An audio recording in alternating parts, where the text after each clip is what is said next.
देखो बच्चों, कठिन सवाल आसान जवाब। क्योंकि गणित हुआ आसान रे बच्चों, गणित हुआ आसान। अंकों का है खेल निराला, जोड़ घटाओं ने क्या कर डाला। क्योंकि गणित हुआ आसान रे बच्चों, गणित हुआ आसान। शून्य का है खेल अजब, अंकों के संग करे गजब। कभी अंकों को शून्य बनाता या अंकों का मान बढ़ाता। क्योंकि गणित हुआ आसान रे बच्चों, गणित हुआ आसान।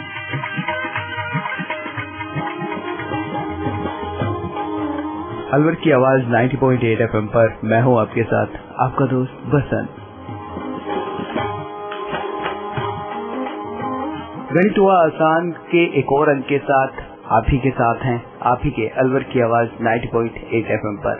और आज गणित हुआ आसान के इस अंक में हमारे स्टूडियो में मौजूद हैं IIT अलवर के असिस्टेंट प्रोफेसर राजीव कुमार, जो हमें बताएंगे कोऑर्डिनेट ज्योमेट्री यानी कि निर्देशांक ज्यामिति के बारे में। क्या होती है कोऑर्डिनेट ज्योमेट्री, उसको किस तरह से हम डेली रूटीन लाइफ में गणित की भाषा में कैलकुलेट करते हैं। और इससे पहले के अंकों में भी राजीव कुमार जी ने हमें निर्देशांक ज्यामिति के बारे में काफी कुछ बताया था, लेकिन इसके अगले अंक में आज क्या बताने वाले हैं, चलिए जानते हैं आप ही के अलवर की आवाज 90.8 FM पर। और साथ में है हमारे कुछ कम्युनिटी स्टूडेंट।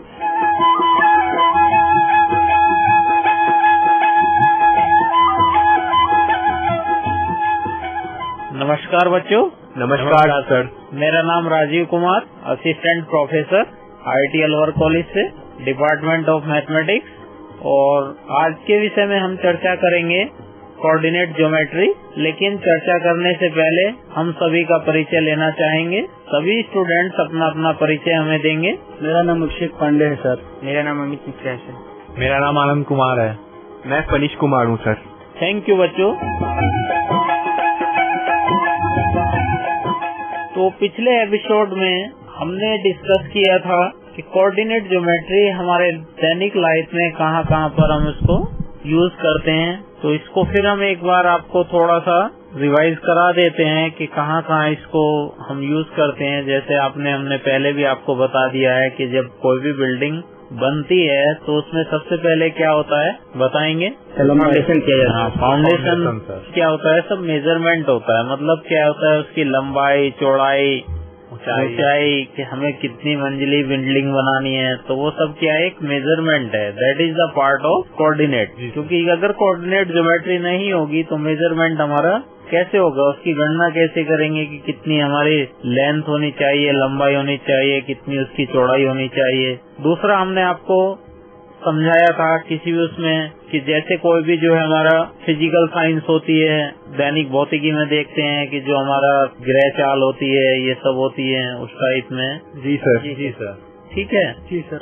और आपका हमने बताया था कि फाइनेंस जो होती है हमारी, finance calculation, that is the कि आज हमारा मार्केट डाउन है, अप है, ये क्या होता है? एक रिलेशंस होता है। जी सर। आप देखते हैं जब तक कोई एक ग्राफ नहीं बनता है तो ग्राफ कब बनता है? जब हमारे पास दो एक्सिस होती हैं, एक्स एक्सिस और वाई एक्सिस। उसी पर आप क्या देखते हो? ग्राफ देखते हो कि हमारी सेल्स कितनी है, हमारी डिमांड कितनी है। जी सर। आपको बता दिया गया था कि कोई भी प्रोडक्ट अगर मार्केट में मान लीजिए नया आता है और क्या होता है? उसकी डिमांड बढ़ती है तो प्राइस भी क्या होता है? बढ़ जाता है। जी सर। डिमांड कम होगी तो प्राइस कम हो जाएगा। जी सर। तो उसी हिसाब से ये सब हमारा कहाँ से जनरेट हो रहा है? हमारा कोऑर्डिनेट ज्योमेट्री से हुआ है। और भी आपको हमने कुछ एग्जांपल्स बताए थे कि आप जैसे कभी कभी आपने देखा होगा कि हम जब क्रिकेट मैच देखते हैं तो उसमें भी आपको ये ग्राफ दिखाई देता है। जी सर। कि किस बॉलर ने अपना जो है सबसे कम एवरेज दिया है, किस ओवर में किसने कम रन दिए हैं, किस ओवर में किसने ज्यादा रन दिए हैं, किस बैट्समैन ने कितने जो है रन बनाए हैं। तो ये आप सब दैनिक लाइफ में हम कोऑर्डिनेट ज्योमेट्री को देखते हैं। जी सर। उससे पहले भी आपने छोटी क्लासेज में स्टडी किया था कि आपने देखा होगा कि फादर की आयु, उसके बेटे की आयु, एक रिलेशंस बनाते थे, एक समीकरण बनाई जाती थी, दो वेरिएबल ले लेते थे। वहाँ क्या ले लेते थे? अगर हिंदी मीडियम में हम लोग पढ़ते हैं तो हम देखते हैं वहाँ मान के क्या करते थे? वहाँ पिता की आयु और उसके पुत्र की आयु निकालते थे। जी सर। तो पहले क्या हमारा एक बीज गणित का एक पार्ट होता है, that is the part of यहाँ से हमारा कि हम बीज गणित में कैसे कैसे इसको यूज करते हैं। उसके बाद एक और हम इसमें से आज इसको बता देते हैं कि कोऑर्डिनेट ज्योमेट्री में हम एक गेम टाइप में इसको कैसे यूज कर सकते हैं। आपने जो अपनी 9th लेवल पे आप NCERT पढ़ते हैं, जी सर। सभी पढ़ रहे हैं ना? जी सर। हाँ, तो उसमें क्या है, आपने एक बहुत अच्छा एग्जाम्पल्स देखा होगा, उसमें पढ़ के देखा है कभी उसमें कि क्या एग्जाम्पल्स आपका लिखा हुआ है? मुझे तो याद नहीं है सर, मुझे भी याद नहीं है, आप ही बता दीजिए सर। देखिए उसमें क्या है, जैसे आप कभी लूडो खेलते हैं? जी सर। सभी ने खेली है? जी सर। उसमें हमारा क्या होता है, एक सिंगल्स वो होता तो वो भी हमारा कोऑर्डिनेट ज्योमेट्री का पार्ट है कि उसमें हमने क्या भाई, आपने किसी भी उसको डाइस को फेंका, पासा जो होता है हमारा, जी सर, उसको हम थ्रो करते हैं। जब फेंकते हैं तो उसमें आपने देखा होगा कि क्या है, हमारा 6 नंबर्स आ जाता है और 6 नंबर आ जाता है। मान लीजिए आप सपोज करें, आप भी जो है चल रहे हैं, लेकिन बीच में क्या होता है हमारा, मान लीजिए आप सपोज करें 25 नंबर पर हैं और दूसरा भी क्या होता है, वो भी 25 पर आ जाता है।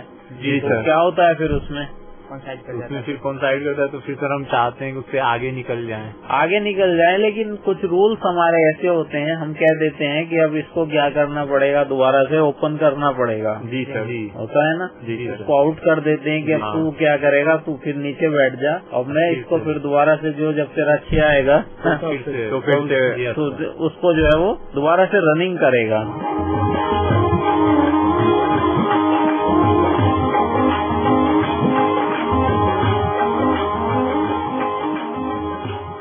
आज हम कोऑर्डिनेट ज्योमेट्री में 2 डाइस को गेम बना के खेलते हैं। कैसे? जैसे आप अपनी NCERT की बुक को जब खोल के आप पढ़ेंगे तो उसमें ये गेम आपको लिखा हुआ मिलेगा कि इसको गेम में हम कैसे यूज करते हैं। मान लीजिए हमने एक यहाँ से हम एक स्क्वायर बनाएंगे सबसे पहले। जी सर। जी सर। स्क्वायर में हम कुछ क्या करेंगे, एक स्क्वायर बनाने के बाद हम उसका जो सबसे ऊपर का एंड कॉर्नर होता है राइट हैंड पर, जी सर, उस पर हम 10-10 लिखेंगे। जी उसमें हमने 10-10 लिखा। जी सर। ठीक है। अब क्या करते हैं, हम 2 5 अगर फेंकते हैं तो हम एक जो एक्स एक्सिस है उस पर हम क्या लाइन ड्रॉ करते हैं, that is the red line. हमने क्या लिया उसको, रेड लाइन। तो जो हमारा रेड नंबर आएगा वो क्या शो करेगा, हमारा एक्स एक्सिस। जी सर। और एक हम वाई एक्सिस लेंगे, that is the green. Green मतलब क्या, हमारा हरा रंग की हम जो ले रहे हैं वो हमारा कौन सा शो करेगा, वाई एक्सिस। अब हमने क्या किया, यहाँ से 2 डाइस हमने एक साथ फेंके। ठीक है। अब एक डाइस पे मेरा 2 आता है और दूसरे डाइस पे मेरा 3 आता है। जी सर। हमारा मेजरमेंट कहाँ पर होगा, जो हम उसको पॉइंट मार्क करेंगे कि हमारी जो बिट्टी है जो वो होनी चाहिए, वो कहाँ पर होनी चाहिए, सर 2,3 2 और y पर 3। ठीक। तो हमने उस पर चला तो हमारा जो चलने का सिस्टम हुआ वो कहाँ जाएगा, 2 और 3। जहाँ भी हम देखेंगे कि हमारा 2 एक्स एक्सिस पर है और 3 हमारा वाई एक्सिस पर, तो हमें कहाँ पहुँच गए, 2 और 3 पर। लेकिन हमें पहुँचना कहाँ पर है, 10-10 पर। हमने गेम बना लिया ना। जी सर। वो जैसे लूडो होती है, अब ये आज हमारे लिए एक नया गेम है कि हमने उसको गेम बना दिया। जी सर। अब हमारा गेम कहाँ पहुँचना है, 10-10 पर। 10-10 पर। हमने उसको कहाँ पर लिया, 2-3 पर। जी सर। अब दूसरा खिलाड़ी को वो चांस दे दिया जाता है। अब दूसरे खिलाड़ी को चांस देने का वो होता है, वो भी क्या करेगा, दोनों पासे फेंकेगा। जी सर। जी अब उसका सपोज करो कितना आता है, 1 और 2 आता है। जी सर। उसका रेड 1 आ जाता है। जी सर। और ग्रीन कितना आता है उसका, 2। तो हमारा मेजरमेंट कहाँ होगा, 1 और 2 पर। अब जीतना तो कोई ना कोई तो है।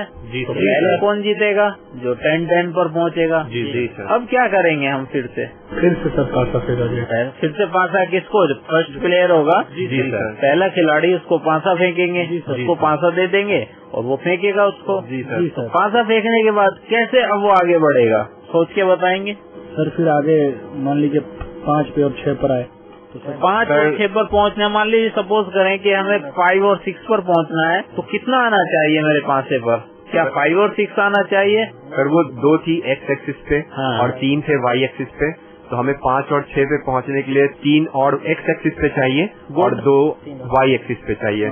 3 और चाहिए वाई एक्सिस पे, तब वो 5 और 6 आया ना। गेम अच्छा लगा। जी सर।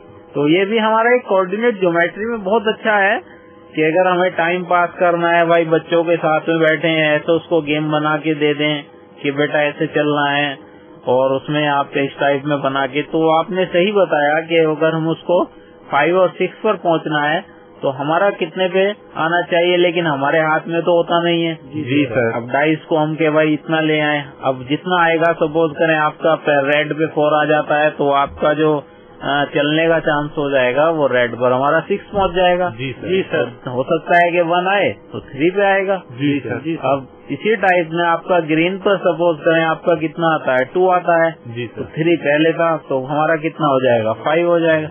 तो धीरे धीरे हम क्या करते रहेंगे, उसको आगे बढ़ते रहेंगे। जी सर। अब इसी टाइप में हम बात कर रहे थे कि कभी कभी क्या होता है इस गेम में भी आपका कि दोनों के नंबर अगर हमारे मैच कर जाते हैं तो एक खिलाड़ी क्या होगा, वो स्टार्टिंग पॉइंट पर आ जाएगा। जी सर। वहाँ पर हमारा दोनों एक ही पॉइंट पर नहीं हम जो है बैठ सकते हैं उस चीज के लिए। तो क्या करना पड़ेगा, पहले मान लीजिए पीछे वाला खिलाड़ी पहले वाले खिलाड़ी को आउट कर देगा और वो क्या होगा, फिर अपनी स्टार्टिंग दोबारा से लेगा। जी सर। तो ये जीतने के लिए हमें जब तक हम उसको चलते रहेंगे जब तक हमारा 10/10 तक नहीं पहुंचता। जी सर। तो हमारे हाथ में होता है कि उसको आप 10/10 बनाइए या 20/20 का बना लीजिए। भाई गेम पास करना आपको, आप कितना भी उसको बढ़ा सकते हैं। जी सर। तो समझ में आया। जी सर। उसके बाद आता है इसमें, तो हमने इसको कई तरह आपको समझा दिया कि हमारा दैनिक लाइफ में कहाँ कहाँ यूज है, गेम में यूज होता है आपका। आपको बता दिया है कि क्रिकेट में आप जितने भी ग्राफ या चार्ट हैं वो सब हमारे इसी से बनते हैं। जी सर। जी सर। अगर हम आपसे एक क्वेश्चन यहाँ से पूछते हैं कि किसी टेबल पर एक हमने क्या किया, एक गिलास रखा। जी सर। गिलास हमने रखा है, अब उस गिलास में मान लीजिए कोई भी आपका लिक्विड भरा हुआ है तो गिलास की पोजीशन आप कैसे बताएंगे कोऑर्डिनेट ज्योमेट्री में। सपोज करें यहाँ पर ये माइक रखा है, हमने गिलास को छोड़ दिया, ये माइक रखा है। जी सर। अब आप बताइए कि इस माइक को आप कैसे एक्सप्लेन करेंगे अपने व्यूज में, अब आपके विचार से क्या है। जी सर, सबसे पहले उस मेज के किनारे पे जाएंगे सर, ठीक है, और उसको हम ओरिजिन मान लेंगे और उससे एक्स एक्सिस मतलब या तो लंबाई को एक्स एक्सिस मान लेंगे और चौड़ाई को वाई एक्सिस मान लेंगे और उस माइक की डिस्टेंस मेज के किनारे से एक्स एक्सिस जो लंबाई है उसका मेजर करेंगे और वाई एक्सिस जो कि चौड़ाई है और इससे हम उसका मेजरमेंट और ये पॉइंट नोट करेंगे सर। मैं एक और बात कहना चाहता हूँ। बताइए सर, ये जो माइक है इसकी जो परपेंडिकुलर ये मेज पे पड़ी हुई है, ओके, तो इसे मैं वाई एक्सिस मान लेता हूँ और जिस तरह ये मेज पे टिकी हुई है जिस कोने से, वो उसका ओरिजिन मान लेते हैं सर, और उसके जो ओरिजिन से जो लंबाई जा रही है मेज की वो अपनी एक्स एक्सिस हो जाएगी। तो सर इस तरह हम मेज को एक्स एक्सिस और जो माइक की लंबाई है जो परपेंडिकुलर है मेज पे उसको हम वाई एक्सिस ले लेंगे सर। तो ये हमारा एक कोऑर्डिनेट भी बन जाएगा सर। देखिए इसमें हर एक आदमी के अपने अपने व्यूज होते हैं, विचार होते हैं। हम जैसे क्या करते हैं, अभी हमने कहा है कि हम एक माइक की पोजीशन एक्सप्लेन करना चाहते हैं, तो सपोज करें कि अगर यहाँ पर जितने भी हमारे 20-25 स्टूडेंट्स बैठे हैं उस चीज को अगर हमें बताने के लिए कि, तो देखिए इसमें क्या होगा कि 2 और 4 स्टूडेंट्स के आप लोगों के व्यूज क्या करेंगे, मैच करेंगे, एक जैसे होंगे। कोई कहेगा कि ये किनारे से थोड़ा हटा हुआ है। जी सर। कोई कहेगा कि ये क्या है आपका ऊपर से नीचे ज्यादा है। जी सर। कोई कहेगा लेफ्ट से 3 में यहाँ से हमारा 2 मीटर हटा हुआ है, लेफ्ट कॉर्नर से 2 मीटर हटा हुआ है। जी सर।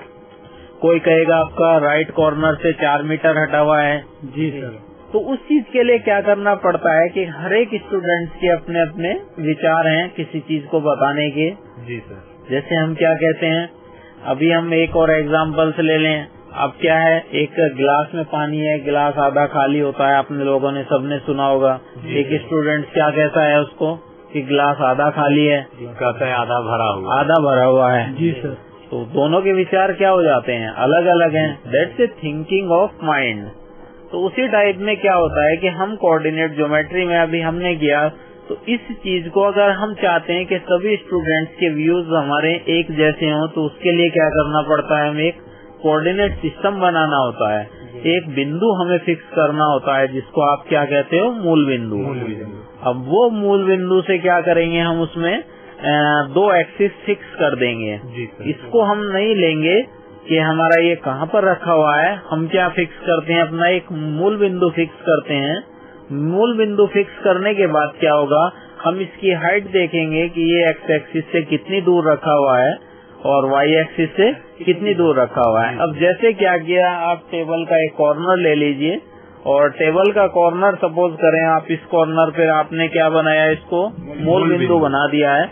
और जो हमारी एक लाइन जा रही है, इसकी जो चौड़ाई है उसको क्या ले लेते हैं, वाई एक्सिस, और जो इसकी लंबाई है उसको क्या ले लेते हैं, एक्स एक्सिस। अब क्या किया हमने, उसको मापना शुरू किया यहाँ से कि एक्स एक्सिस से ये हमारी कितनी डिस्टेंस पर रखा हुआ है, कितनी दूरी पर इसको रखा गया है। मान लीजिए आपने इसको सपोज करें ये यहाँ से एक्स एक्सिस से 1 फीट है, 1 फीट दूरी पर है, और वाई एक्सिस से हमारा आधी फीट दूरी पर है।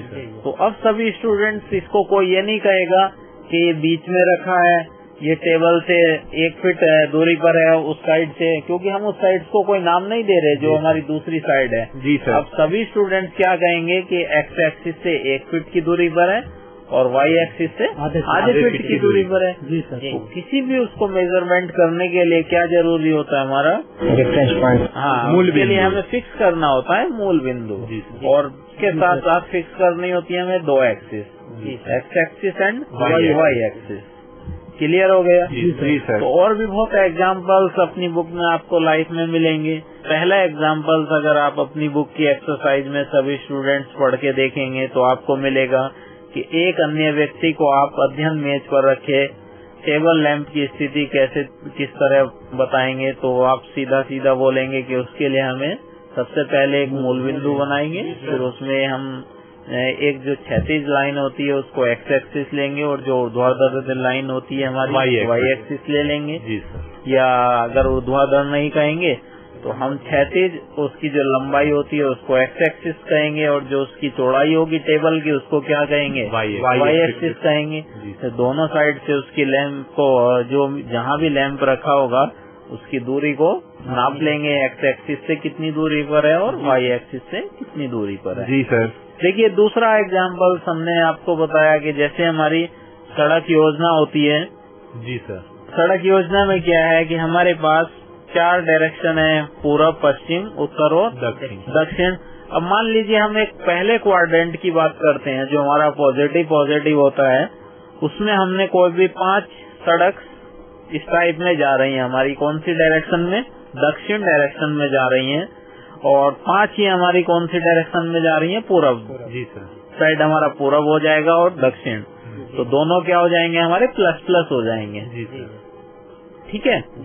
ऊपर वाली डायरेक्शन भी हमारी, क्योंकि पूरब हमारा इस साइड हो जाएगा और दक्षिण, तो हमारी दोनों पॉजिटिव हो जाएंगी। सर लेकिन सर अगर मैप के अनुसार देखें तो साउथ तो सर नीचे आती है, डाउनवर्ड होती है। नहीं, यहाँ से हमारा साउथ क्यों होगा, आप ऐसे देखिए बेटा, उसको देखिए, जैसे हम इस साइड अगर फेस करके खड़े होते हैं तो पूरा हमारा क्या हो जाएगा, इस साइड हो जाएगा, और हमारा जो है नॉर्थ किधर होगा, दक्षिण है आपका, लेफ्ट हैंड पर होगा, तो लेफ्ट हैंड हमारे क्या होता है, माइनस में होता है। जी सर। और फिर हमारे राइट में कौन सा होता है, साउथ होता है।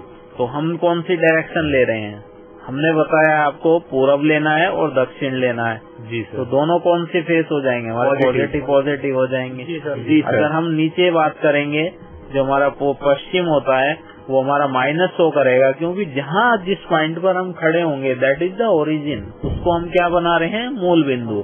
अब उसके पीछे अगर आप इसको देखेंगे, जैसे ये पिक्चर हमने बनाई है चीज को लेकर, ये हमारा क्या जा रहा है, यहाँ पर मूल बिंदु है, तो ये हमारा कौन सी डायरेक्शन में जा रहा है, पूरब। ये कौन सी हो जाएगी, हमारी पश्चिम। इधर कौन सी हो जाएगी, हमारी उत्तर।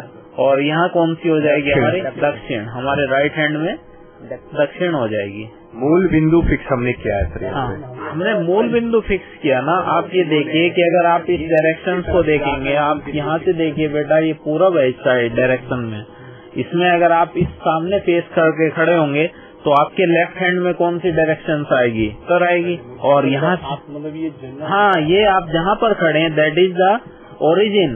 आप अब उसके लेफ्ट और राइट की बात करेंगे। अगर हम पूरब की तरफ को फेस करके खड़े होते तो हम बात कर रहे थे कि हमने यहाँ से 5 रोड लिए हैं, 5 हमारे यहाँ से साउथ में है और 5 हमारी इसमें है। जी सर।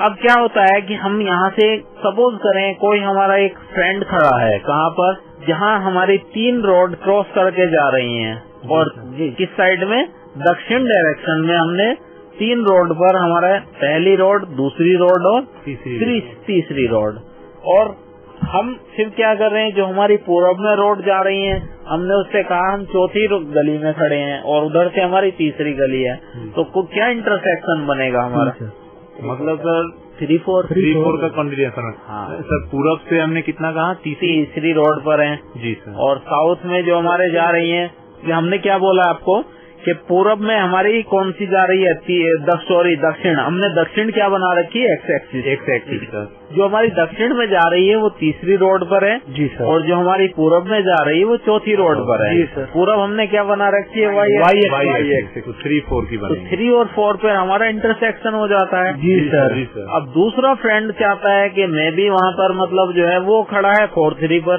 जी सर, तो क्या दोनों पॉइंट हमारे सेम काउंट होते हैं? नो सर, नहीं सर, क्योंकि वो कौन सी गली में खड़ा है, वो खड़ा है चौथी में जो कि दक्षिण में, और वो आपका खड़ा है तीसरी में।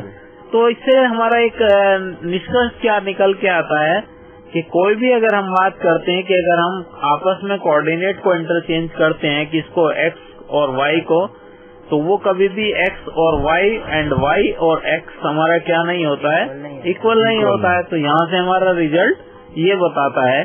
तो आपने देखा कि हमारा जो पहला क्वेश्चन यहाँ से बुक में बनता है, एनसीईआरटी की जो हमारी एक्सरसाइज में दिया गया है, इसमें कि कितनी क्रॉस स्ट्रीटों को 4-3 माना जा सकता है और कितनी क्रॉस स्ट्रीट, मतलब वही हमारा गली जो होती है, कि कितनी स्ट्रीट को आपको 3-4 माना जा सकता है। तो 4-3 का मीनिंग क्या है कि हमारा दक्षिण में 4 होनी चाहिए जी सर, और हमारा पूरब में 3 होनी चाहिए। और 3-4 को कैसे लेना होगा हमें, दक्षिण में 3 होनी चाहिए, पूरब में 4 होनी चाहिए। जी सर, जी सर, जी सर।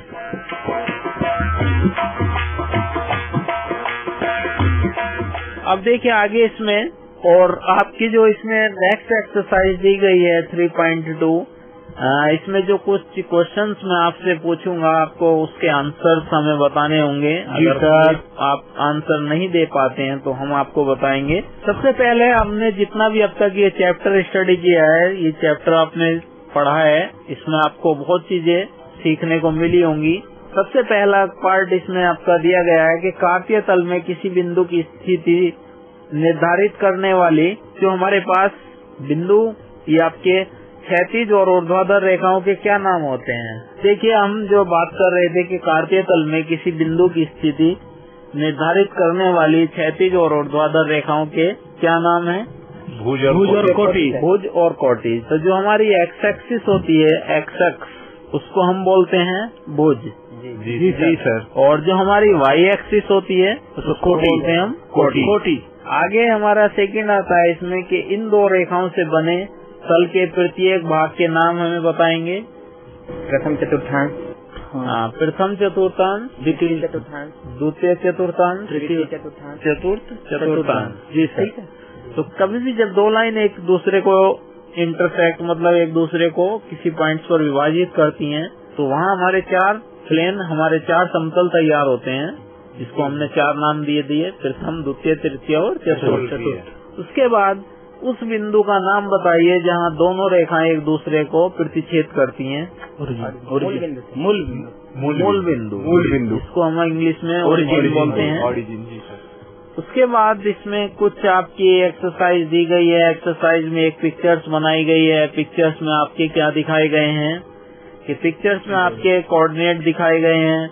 6,2 हमारा कहाँ होता है, फर्स्ट प्लेन में होगा, प्रथम तल में, जिसको हम बोलते हैं, क्योंकि हमारे दोनों है। 0,5 हमारा कहाँ पर होगा सर, 0,5 वाई एक्सिस पर होगा। हाँ, क्योंकि यहाँ हमारी x 0 है और y हमारी 5 है, तो यहाँ से हमारा 0,5 हो जाएगा। जी सर। उसके बाद आता है इसमें हमारा -5,2 की स्थिति क्या होगी। एक्स एक्सिस पर द्वितीय चतुर्थांश में पढ़ेंगे, ये एक्स एक्सिस पर -5 और वाई एक्सिस पर 2। तो और भी बहुत डिफरेंट पॉइंट्स हैं जिनको आप बहुत आसानी से क्लियर कर सकते हैं यहाँ से। जी एक हमारी आती है प्रश्नावली जो इसमें आपका दिया गया होगा कुछ जैसे कि हमने एक होता है कि अब तक हम क्या दिखा रहे थे इसमें कि हमारा पॉइंट्स की स्थिति क्या है। अब हमारा होगा कि पॉइंट्स हमारे पास होते हैं और हम उनको डॉटेड करेंगे कहाँ पर, किसी ग्राफ पेपर पर। जी सर। अब क्या करेंगे, हमें पिक्चर बनानी होगी। जैसे आपकी वो पिक्चर्स क्या बन के आ सकती है, त्रिभुज हो सकता है, चतुर्भुज हो सकता है, पंचभुज हो सकता है, षष्टभुज हो सकता है। वो डिपेंड करता है कि आपके पास पॉइंट्स कितने हैं। जी सर।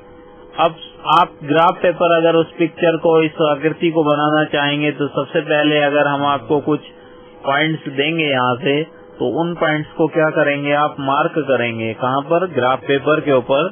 जी मार्क करने के बाद आप उसको जो पैमाना है आपका स्केल, उसकी हेल्प से आप उनको जोड़ देंगे, ज्वाइन कराएंगे। तो सबसे पहले हमारा आता है कि किसी चतुर्थांश में किस अक्ष पर -2, 4, 3, -1, 1, 2 और -3 स्थित हैं। कार्तीय तल पर इनका स्थान निर्धारण करके अपने उत्तर को स्थापित करना है। जी सर। तो -2 और 4 हमारा द्वितीय में आ जाएगा। 3 -1 हमारा तृतीय में आ जाएगा। जी सर। -1, 0 हमारा x एक्सिस पर आ जाएगा लेफ्ट में। जी सर। Negative axis. हाँ, उसी टाइप में हमारा 1, 2 राइट में आ जाएगा। जी सर। और -3, -5 तृतीय। नहीं चतुर्थ में आएंगे दोनों। हमारा y भी माइनस में और x सॉरी तृतीय में आएगा। जी सर। तृतीय। लेफ्ट हमारा x माइनस है और y हमारा तृतीय में आएगा। माइनस में। माइनस माइनस दोनों कहाँ जाते हैं, हमारे तृतीय में जाते हैं। अब कितने पॉइंट हमारे पास हुए, 5 पॉइंट्स हैं। अगर हम इनको स्केल की हेल्प से मिलाते हैं पैमाने से, तो हमारा क्या बनेगा, पंचभुज, हम पेंटागन बोलते हैं। जी सर। तो कार्तीय तल पर इनका स्थान निर्धारण हमने किया और अपने उत्तर को हमने क्या बताया कि हमारा उत्तर क्या बनेगा, पंचभुज। जी सर। अक्षों दूसरा है एक और आपका क्वेश्चन जिसमें दिया गया है कि अक्षों पर दूरी को उपयुक्त एकक करके नीचे सारणी में दिए गए बिंदुओं को तल पर आइए आपको आलेखित करना है। -2 और 8 एक टेबल आपको बना के दे दी गई है कि x है आपके पास -2, -1, 0, 1, 3 और उसी के कोरस्पॉन्डिंग जो हमारे संगत वैल्यूज हैं y, वो है हमारे पास 8, 7, -1.5, 3 और -1। जी सर। ठीक है। तो -2 और उसके साथ हमारा जोड़ा जो दूसरा लिखा गया है उसके नीचे, वो कितनी वैल्यू लिखी गई है, 8। क्योंकि हमें क्या करना होता है, ये चीज बहुत केयरफुली करनी होती है कि जो वैल्यू हमारी जिसके साथ दी जाती है वो उसी के साथ हमें लिखनी होती है। जैसे -2 के नीचे हमारा जस्ट 8 लिखा है, तो हमें उसी के साथ में ही एक ब्रैकेट कोष्टक में बंद करते हैं, -2 और 8। हम मार्क करेंगे तो हमारा कौन से में जाएगा, द्वितीय में जाएगा। जी सर। -1 और 7 ये भी हमारा द्वितीय में जाएगा। 0 और -1.5 ये द्वितीय में नहीं रहेगा ना, y एक्सिस पर रहेगा। ये हमारा आपका y एक्सिस पर रहेगा और y एक्सिस में नीचे की साइड रहेगा, नेगेटिव। ठीक है। जी सर। उसके बाद है हमारा 1, 3 ये सब प्रथम में रहेगा और 3 -1 चतुर्थ में रहेगा। जी सर। अब इन सबको हम ज्वाइन करा देंगे तो इसमें भी सेम हमारी पिक्चर बन के आएगी। जी सर। वास्तविक संख्या क्या होती है, तो आपकी कभी कभी बुक में लिखा होता है रियल नंबर। हाँ, रियल नंबर क्या होते हैं। वास्तविक संख्या वैसी संख्या होती है, वैसी संख्या जो आदमी, कोई भी मनुष्य अपने जो भी संख्या कल्पना कर सके सर, वो सर वास्तविक संख्या होती है। सर वास्तविक संख्या सर अपने सारे इंटीजर्स, रियल नंबर्स, इरेशनल सब नंबर आ जाएंगे सर।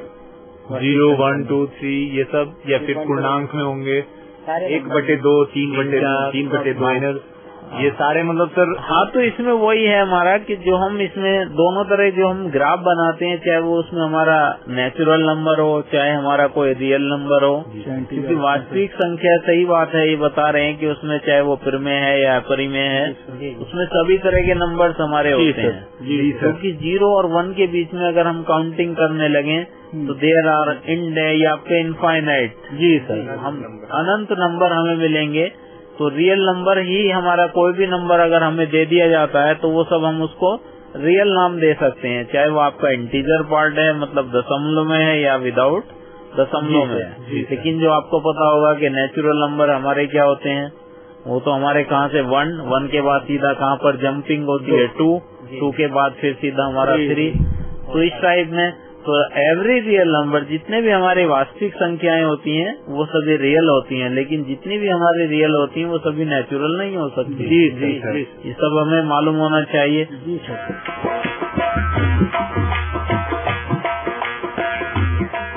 तो देखिए, इस चैप्टर से हमारा क्या सारांश बन के आता है कि अगर हम पूरे बात करें कि हमने इस चैप्टर से क्या क्या सीखा, तो सबसे पहले हमने इस चैप्टर से सीखा है कि किसी भी कोऑर्डिनेट ज्योमेट्री से हमें फायदा क्या होता है कि एक तो हमें स्थान निर्धारण करने में आसानी हो जाती है कि एक तल में अगर हमें कोई बिंदु निर्धारण करना होता है तो वो हमें कौन सिखाता है, coordinate geometry, that is a निर्देशांक ज्यामिति। जी सर। जिसमें हमारे पता है कि एक रेखा क्षैतिज होती है और दूसरी हमारी क्या होती है, उसमें ऊर्ध्वाधर होती है। उसके बाद हमारा आता है इसमें जो भी हमारा तल होता है उसको हम क्या नाम देते हैं, कार्तीय तल। जी सर। कार्तीय तल। कार्तीय तल देखिए जो हमारा होता है दैट इज एक होता है हमारा ध्रुवीय तल। दोनों में क्या डिफरेंस है, दो नाम होता है, आपने सुने होंगे, कभी सुना है कार्तीय तल और ध्रुवीय तल।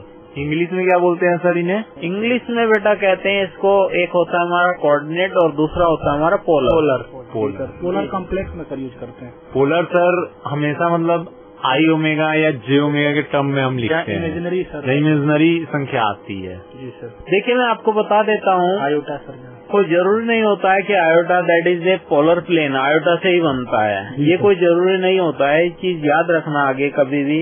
बहुत हमारे रिलेशंस लाइफ में आते हैं जिनको हम सुनते भी हैं। जब भी आपको कोई एक इक्वेशंस एक्स और वाई में दी जाती है, वो इक्वेशंस हमेशा हमारी कार्टेशियन मतलब वो कार्तीय बोली जाती है, और जो रिलेशंस चाहे वो विदाउट आयोटा है या आयोटा में है उससे हमारा कोई लिंक नहीं होता है। जो हमारी इक्वेशंस आर और थीटा में होती है, जैसे हमने बोला R is equal to cos theta, जी सर, तो दैट इज ए पोलर। बस उसको हमें क्या नाम देना है, पोलर। तो आपको एक चीज याद रखनी कि जब भी आपको कोष्टक में आर और थीटा में कहीं भी कोई भी इक्वेशंस मिलती है तो उसको नाम देते हैं हम ध्रुवीय, पोलर, जिसको इंग्लिश में हम पोलर बोलते हैं और हिंदी में हम उसको ध्रुवीय बोलते हैं।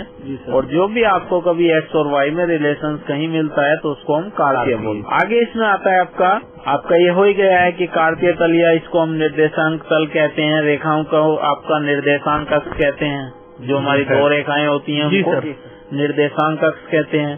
क्षैतिज रेखाओं को हम एक्स एक्सिस कहते हैं और ऊर्ध्वाधर को हम वाई एक्सिस कहते हैं। उसके बाद हमारा आता है कि जितनी भी हमारी निर्देशांक अक्ष होती हैं वो किसी भी तल को हमारे 4 भागों में बांटती हैं, प्रथम तल, द्वितीय, तृतीय और चतुर्थ। उसके बाद आता है इसमें हमारा कि जहाँ हमारी अक्ष एक दूसरे को प्रतिच्छेद करती हैं वो हमारा मूल बिंदु कहलाता है। जी सर। वाई एक्सिस से किसी भी बिंदु की दूरी को एक्स का भुज कहते हैं। जी सर, एक्स भुज। हाँ, और एक्स एक्स से दूरी को वाई के लिए भुज के कोटि बोलेंगे या वाई निर्देशांक बोलते हैं। यदि किसी हमारा एक बिंदु का भुज एक्स हो और हमारा उसका कोटि वाई हो तो उसको हम कैसे लिखेंगे, वाई एक्स, एक्स वाई।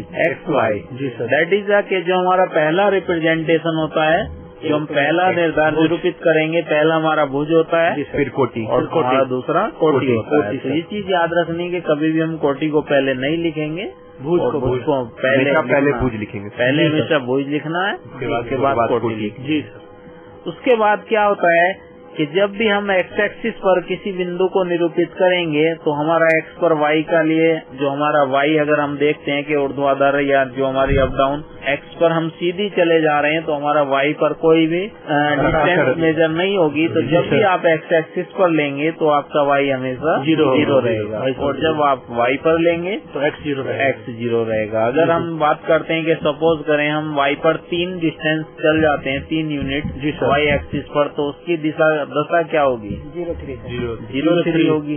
ठीक है।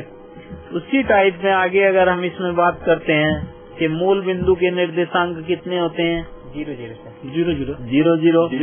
क्योंकि 0 हमारा इसीलिए होता है कि जब हम ना तो एक्स चल रहे हैं उसमें और हमारा y चल रहे हैं, तो हमारे दोनों डिस्टेंस क्या होती है? 0 0 होती है। तो हम मूल बिंदु के निर्देशांक हमारे 0 0 हो जाएंगे। जी सर। दूसरा ये होता है, हम पहले से पढ़ते चले आ रहे हैं कि प्रथम चतुर्थांश में हमारे दोनों प्लस प्लस होंगे। जी सर। द्वितीय में हमारे माइनस प्लस होंगे। माइनस प्लस होंगे। तृतीय में आपके माइनस माइनस होंगे, प्लस माइनस, और चतुर्थ में आपके प्लस माइनस होंगे। जहाँ हमारा प्लस क्या दिखाता है? एक धनात्मक वास्तविक संख्या, जिसको हम बात कर रहे थे अभी के रियल नंबर, हमारा रियल नंबर के हमारा धनात्मक, और माइनस क्या दिखाता हमारा? ऋणात्मक वास्तविक संख्या। ठीक है। यदि x y के इक्वल नहीं है तो x, y जो हमारा कोष्टक में लिखा होता है नॉट इक्वल टू, वो हमारा इक्वल नहीं होगा किसके? y, x के। वो एक ही कंडीशंस में हमारा इक्वल हो सकता है। कब? जब दोनों निर्देशांक हमारे इक्वल होंगे। x is equal to y, जैसे 2, 2। अब चाहे आप उसको आगे लिखिए या उसको पीछे लिखिए, तो वो हमेशा इक्वल ही रहेंगे। जी सर। 2 के। तो देखिए एनसीईआरटी में ये टोटल आपकी 3 एक्सरसाइज, जैसे हमने देखा इसमें कि 3 एक्सरसाइज आपको दिखाई गई है आपकी बुक में, और इतना ही हमारा ये इसमें हमने सीखा कि पूरे उसमें तो सभी को समझ में आया। जी सर। ठीक है। जी सर। तो आगे हम नेक्स्ट एपिसोड में जुड़ेंगे कि दो बिंदुओं के बीच की दूरी कैसे हम कोऑर्डिनेट ज्योमेट्री में निकालते हैं, और उसका हमारे दैनिक लाइफ में कहाँ कहाँ यूज हो सकता है। जी सर। धन्यवाद बच्चों। धन्यवाद सर। धन्यवाद सर।